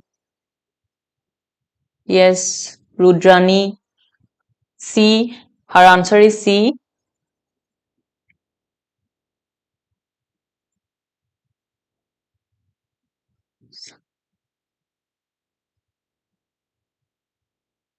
Yes, there are a lot of answers. Definitely C is the answer, that is tax revenue and non-tax revenue. Now let us move to the next question, that is what is the main aim of taxation? Okay, the maximizing government revenue and reducing personal loan. Now this definitely cannot be the answer, right? Second is reducing inequality of income and wealth, promoting capital formation and restraining consumption. This can be the option. Then let us see the third option, that is encouraging inflationary pressure and discouraging the investment. Taxor aim to কেতিয়াও investment discourage কৰাটো নহয়. The fourth is providing direct benefit to taxpayer and maximizing personalization. Not be the case, right? So definitely the answer will be B. Let us move to the 10th question. আমি অলপ fast যাম যেহেতু delay হৈছে অলপ. The question is, how is public expenditure classified according to paragraph? Now let us skip this question because more public expenditure তোমালোকক এতিয়ালৈকে কৰোৱা নাই. Let us skip this one. Let us come back to the 11th question, that is direct tax report. A tax levied on goods and services. A tax whose impact and incident fall on different person. A tax paid by the person on whom it is levied with the burden not passed on to the other. And fourth, a tax paid by the consumer when purchasing commodity. যদিও তোমালোকে আনসাৰটো গম পাইছাই চাগে, তথাপিতো তোমালোকে এইখিনি আৰু এবাৰ চাই ল'বা. লাষ্ট যেটো অপচন আছে চাই ল'বা, a tax paid by the consumer when purchasing commodity. এইটো সদায় indirect taxৰ এটা নেচাৰ হয় না নহয়? সেইটো কাৰণে আনসাৰটো কি হ'ব? C. Let us move to the 12th question. Which of the following is not listed as merit of direct tax? That is certainty, convenience, reducing social economic inequality, and ensuring the principle of ability to pay. So তোমালোকে মনত পেলোৱাচোন যে কোনটো direct টেক্সৰ মেৰিটত listed নহয়, অৰ্থাৎ which of the following is not a merit of direct tax? Can you answer question number 12?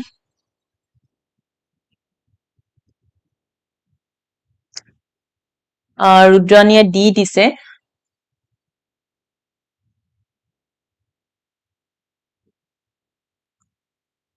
So direct tax or merit eta hoy je it ensures the principle of ability to pay, because direct tax to hoday ability to pay uporte base kora hoy. So this one is listed. The question is asked which one is not listed. Convenience. Right. The answer is convenience. Since we know that it is less convenient for direct tax to be collected than the indirect tax. So it is considered less convenient than the indirect tax. So B is the answer. Now, why are direct tax considered elastic? Now, this one is a tricky question. First option is that it can be shifted from one person to another. Second is their revenue increases with rise in income. Then the third is they are included in selling price of commodity. Fourth is they yield substantial revenue to government. Can you answer the question?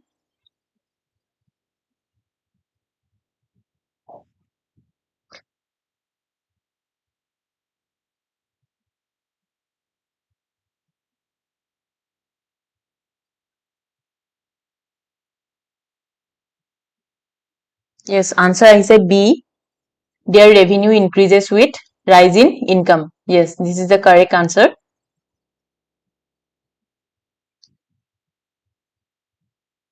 Now let us see what is the limitation of direct tax.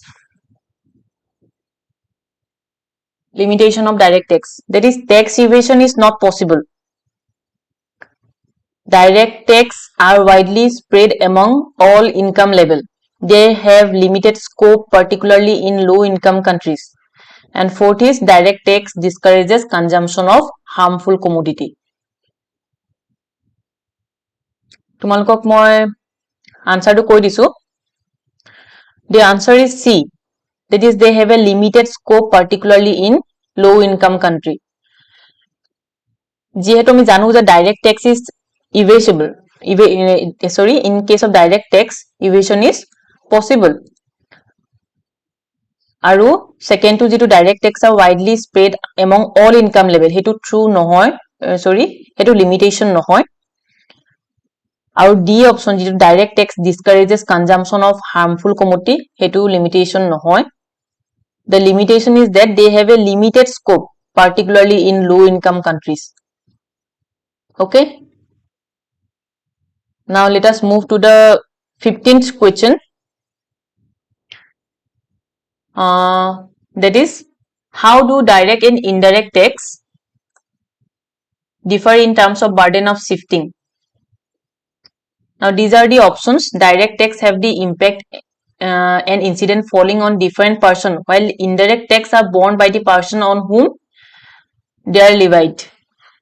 B is direct tax can be shifted to others, while indirect tax cannot. C is direct tax are borne by the same person on whom they are levied, while indirect taxes can be shifted to others. And 4 is both direct and indirect tax have impact and incident falling on different person. So kindly answer if you know. 15, someone answered C.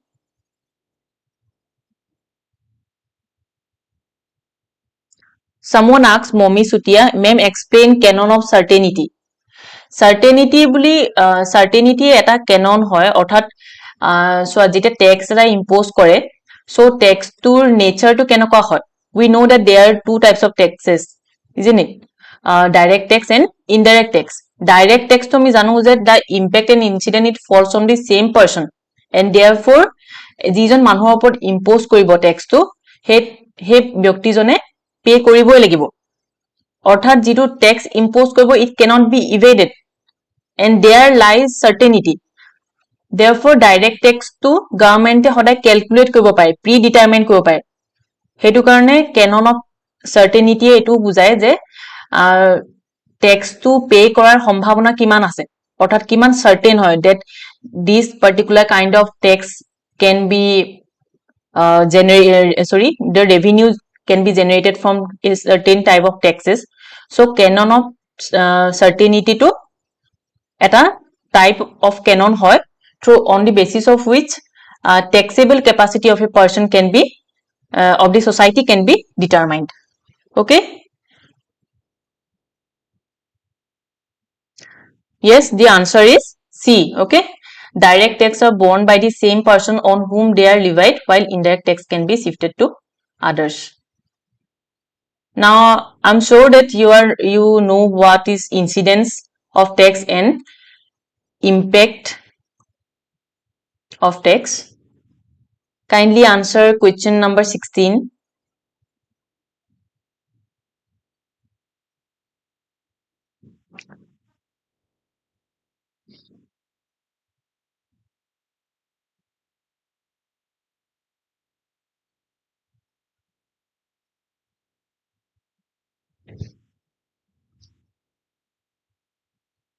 I'm waiting for answers.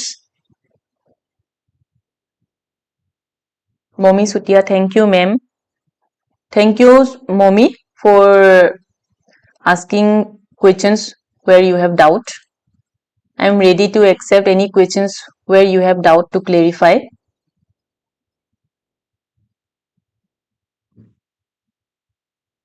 The answer is 16. Sorry, some people answered A, some answered B. The answer is A, okay? Here the impact refers to initial money burden, while incidence refers to the ultimate money burden of the tax. অৰ্থাৎ মই তোমালোকক কৈছোৱে যে impact বুলিবলে হেতু বাৰ্ডেনৰ কথা কওঁ যাৰ ওপৰত টেক্সটো impose কৰিব। সো ইম্পেক্টটো সদায় ফাৰ্স্টলি সেই পাৰ্সনৰ ওপৰতে পৰিব যাৰ ওপৰত মানি বাৰ্ডেনটো থাকিব। কিন্তু সেই বাৰ্ডেনটো সেই মানুহ ব্যক্তিজনে লয় নে নলয় বা পে কৰিলেও যেনবা, কিন্তু সেই বাৰ্ডেনটো যদি in terms of increasing the price of commodities হেনেকে যদি শিফট কৰি দিয়ে তেতিয়া সেই ইনসিডেন্সটো হেতুক আমি কোৱা হয়। অৰ্থাৎ incidence refers to the ultimate money burden of the tax. যদি এজন প্ৰডিউচাৰে কমোডিটি প্ৰাইচটো ইনক্ৰিজ কৰি দিয়ে টেক্স পে কৰি পিনি তেতিয়া আমি সেই মানি বাৰ্ডেনটো ইনসিডেন্সটো মানি বাৰ্ডেনৰ যিটো ইনসিডেন্স হ'ব হেতু তোমাৰ আল্টিমেট কনজিউমাৰ জনে বহন কৰিব লাগিব। Okay. Now let us come to the 17th question. Now there are actually 23 questions that I have prepared. Along with that, I have APSC previous year questions. I want to ask if you want to answer the APSC questions first, or should we continue the set of questions that are being prepared by me?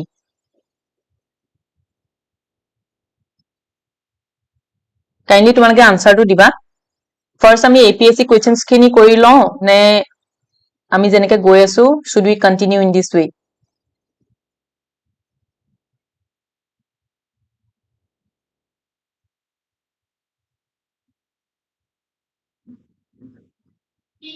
এনেকে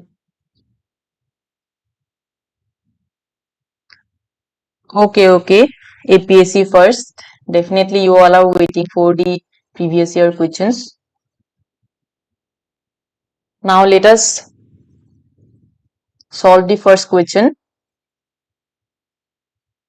Okay. Which of the following is not a principle of public expenditure? তোমালোকে answer দিবা। 49 questioner answer to diba tumaloke. Which of the following is not a principle of public expenditure? First option is ability to pay. Second is maximum social benefit. Third is economy. And fourth is elasticity.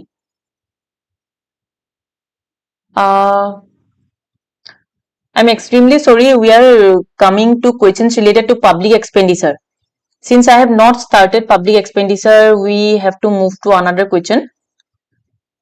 We will definitely look after this question after we complete the session of public expenditure. Someone already replied the answer as C. Okay. Someone D. Okay, we will discuss it elaborately later on since I have not started public expenditure. Let us move to the second question.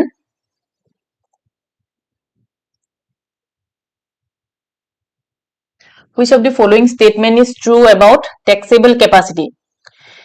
First is taxable capacity is rigidly fixed. Second is taxable capacity is not rigidly fixed. Third is taxable capacity does not depend on distribution of wealth. And fourth is taxable capacity increases if wealth is more equally distributed. Kindly তোমালোকে জনাবা কোনটো answer হয়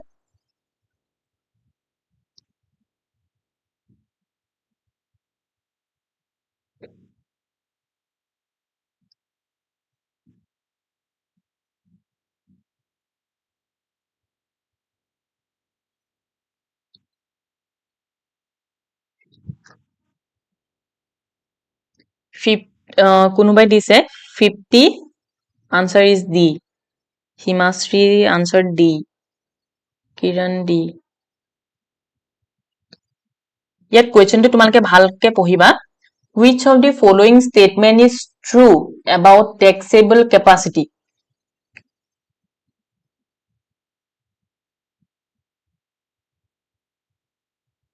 so first option to কি আছে taxable capacity is rigidly fixed হেতু আমি জানো যে taxable capacity to rigidly fixed নহয় এটো অকমান variable হয় it depends upon different criteria income of the person the structure of the economy and many different things are associated so it cannot be the true statement okay now second is taxable capacity is not rigidly fixed if the first option is wrong then the second option it has to be right so the answer is B okay that is taxable capacity is not rigidly fixed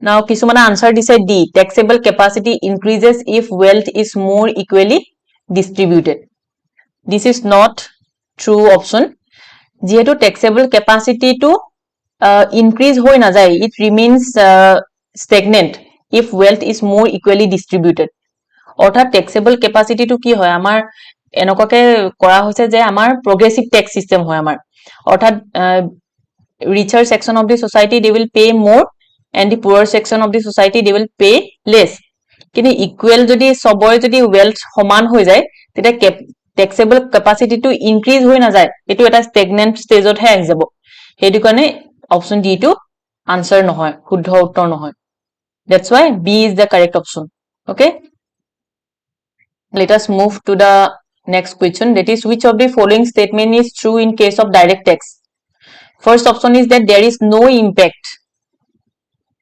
second is the impact is on one person and the incidence is on another third is that there is no incidence and fourth is the impact and incidence are on the same person now I am sure that you can answer this question kindly answer question number 51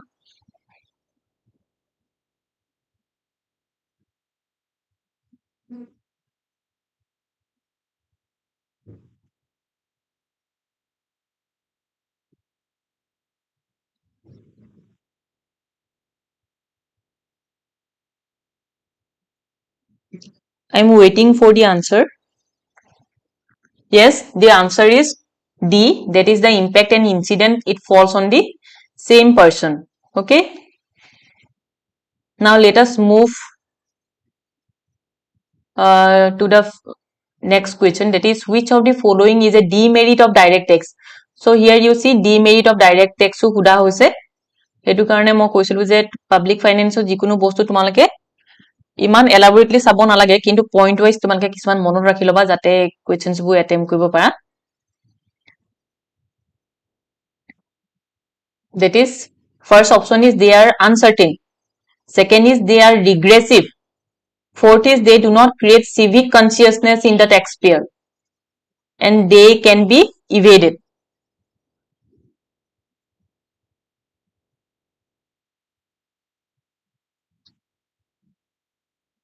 kindly answer question number 52 first option to koise they are uncertain now yat kisman bostu tricky ke hudhe yat koa hoise demerit we know that direct taxes are certain, but that is not the demerit, right? আমাক demerit to সুধিছে ইয়াত যে demerit কোনটো হয়, that's why uncertain to কেতিয়াবা পটককে যেহেতু direct tax to certain হয় আমি uncertain বুলি ভাবি যাব পাৰো, কিন্তু ইয়াত question টো ভালকে পঢ়ি চাবা তোমালোকে, ইয়াত লিখা আছে demerit. Yes, the answer is they are regressive. Since no, sorry, they are regressive. This is not the demerit. Okay, it is progressive in nature.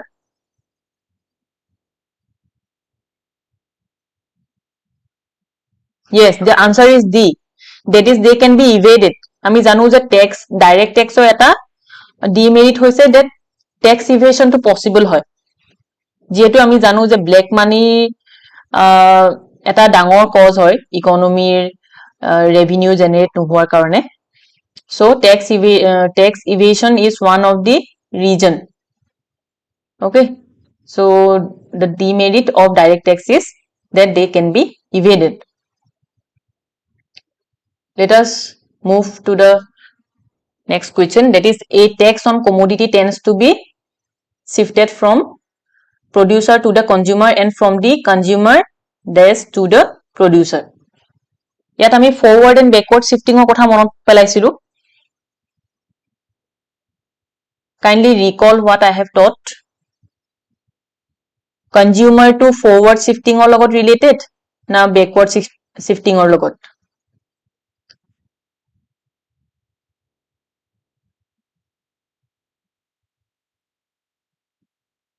ইয়াত কোৱা হৈছে যে a tax on commodity tends to be shifted from the producer কাৰ ওপৰত দিব, to the consumer, and that shifting is known as forward or backward?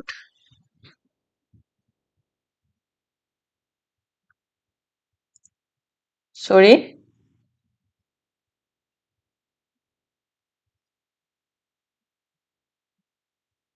স্ক্ৰীনখন তোমালোকৰ visible হৈছে নে?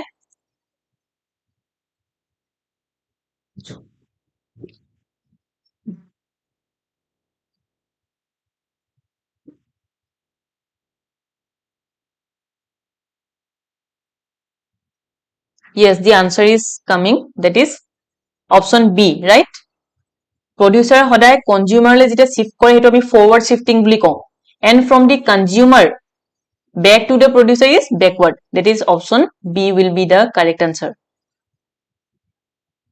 Now let us move to the next question. The distribution of the burden of commodity tax between the buyer and seller will depend upon which of the following options? Option A is price of the commodity. Second is quantity of the commodity available in the market. Third is the nature of demand and supply curve. And fourth is the household size of the buyers. Kindly answer the question if you know. Question number 54.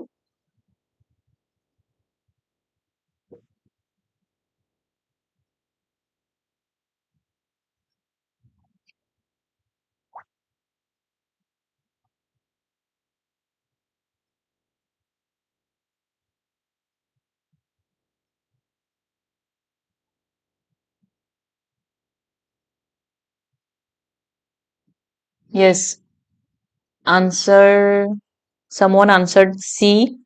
Meenakshi, Kiran also answered C. Soronia answered B. Okay, the answer is C. Okay, so this thing I will explain in the next class, because tax shifting or ক্ষেত্ৰত আমাৰ demand and supply curve এটা বহুত ডাঙৰ role play কৰে, অৰ্থাৎ ডিমান্ডৰ elasticity চাই বা supply কাৰ্ভৰ elasticity চাই পিনি আমি বাৰ্ডেনটো বেছিকৈ কনজিউমাৰৰ ওচৰত পৰিব না বায়াৰ্ছৰ ওপৰত পৰিব হেতু আমি ডিটাৰমাইন কৰিব পাৰো. So definitely the distribution of burden of tax commodity of a commodity tax between the buyer and the seller will depend upon the nature of demand and supply curve. Okay, Now let us move to the next question. Which of the following is not considered as, sorry, it will include nokoro. This is not the public finance question. Which of the following is not an indirect tax? Kindly ক'ব পাৰিবনে কোনটো indirect tax নহয়?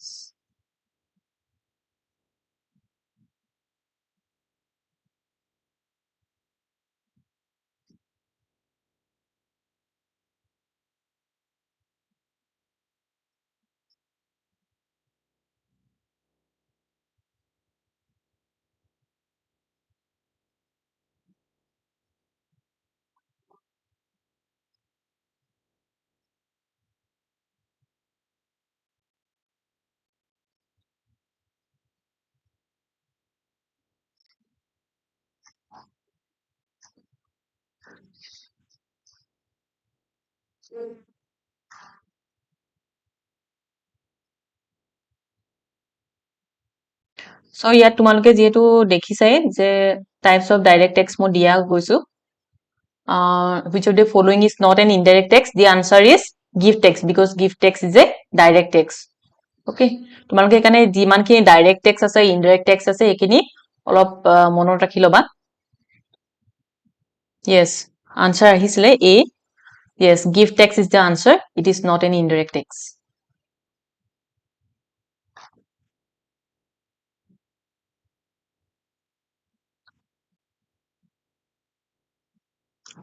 Now let us move to the next question. Which of the following is not considered as one of the decisive factor of taxable capacity of a country? The options are volume of national income, B is size of population, C is design of tax structure, and D is willingness of people to pay tax.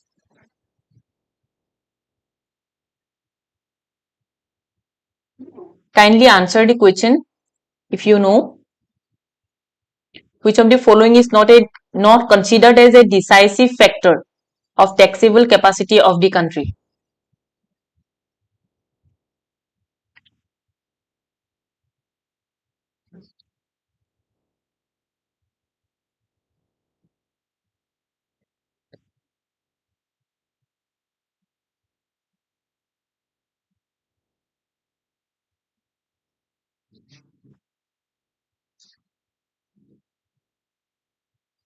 Question number 57.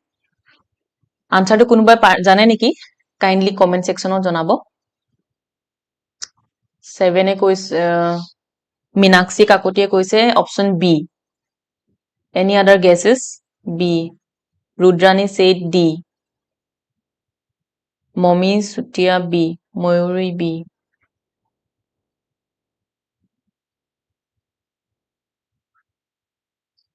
Okay, the answer is D actually.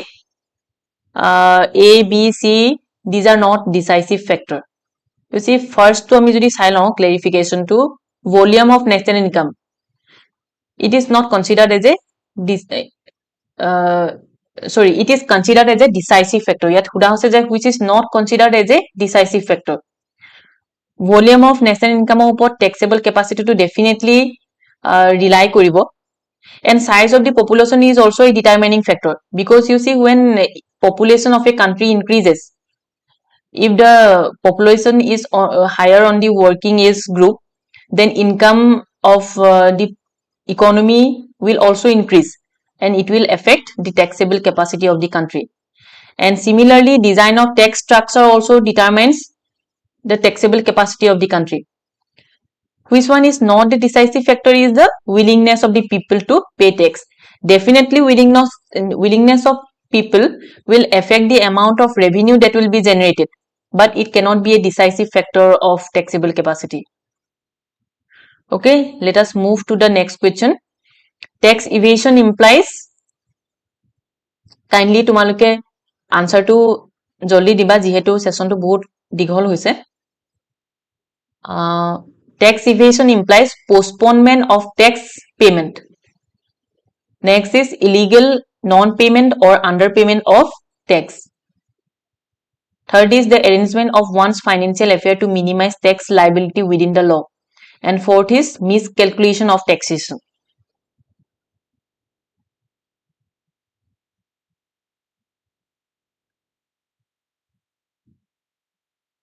Kindly answer if you know the following question.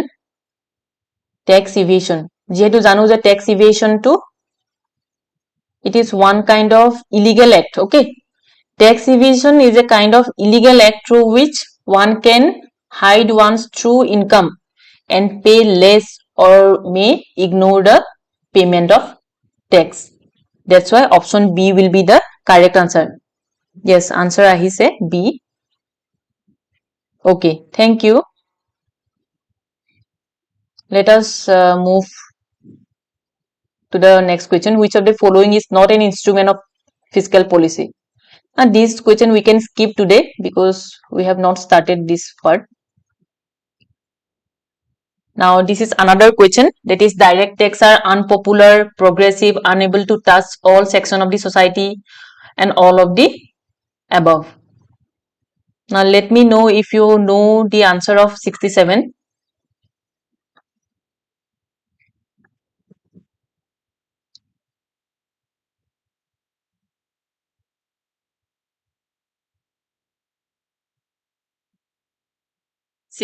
or answer to কোনোবাই যদি জানা kindly জনাবা. Direct tax are unpopular, progressive, unable to touch all sections in the society, and the last is all of the above. 67. Yes, someone answered D. Yes, D. Yes, the answer is D, that is all of the above.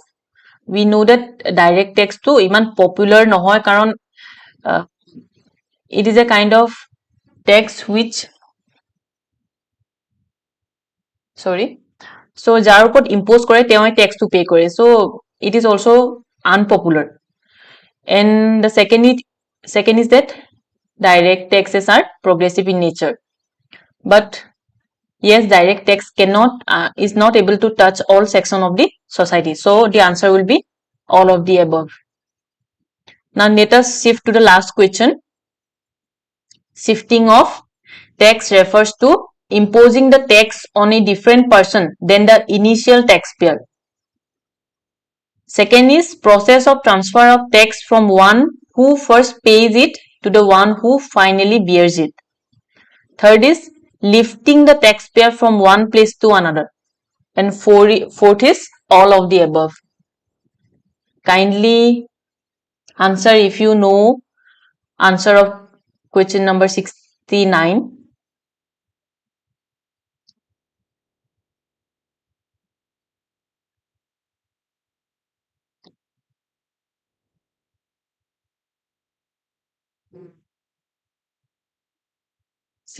Someone answered B. Someone answered A.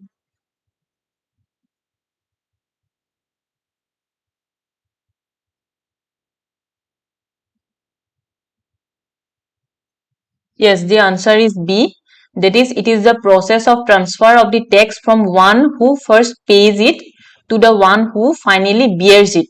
We know that first the two option is like the imposing the tax on different person than the initial taxpayer.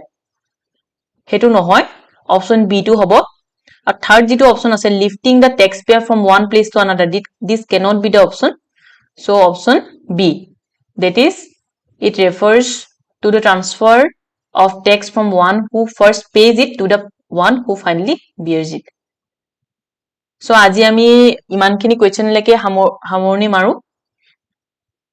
তোমালোকৰ যদি কিবা সুধিবলগীয়া আছে comment সেকশনত জনাবা. Next আমি আৰু কিছুমান topic আছে জিএসটি ৰিলেটেড কোৱেশ্চনছ থাকিব আৰু বহুতখিনি টপিক কভাৰ কৰিব আছে যেনেকৈ ফিস্কেল পলিচি আছে মানিটাৰী পলিচি চাগে পঢ়ুৱাইছে. Thank you for your comments, Kiran Rudrani. Definitely we will let you know when the next class will be.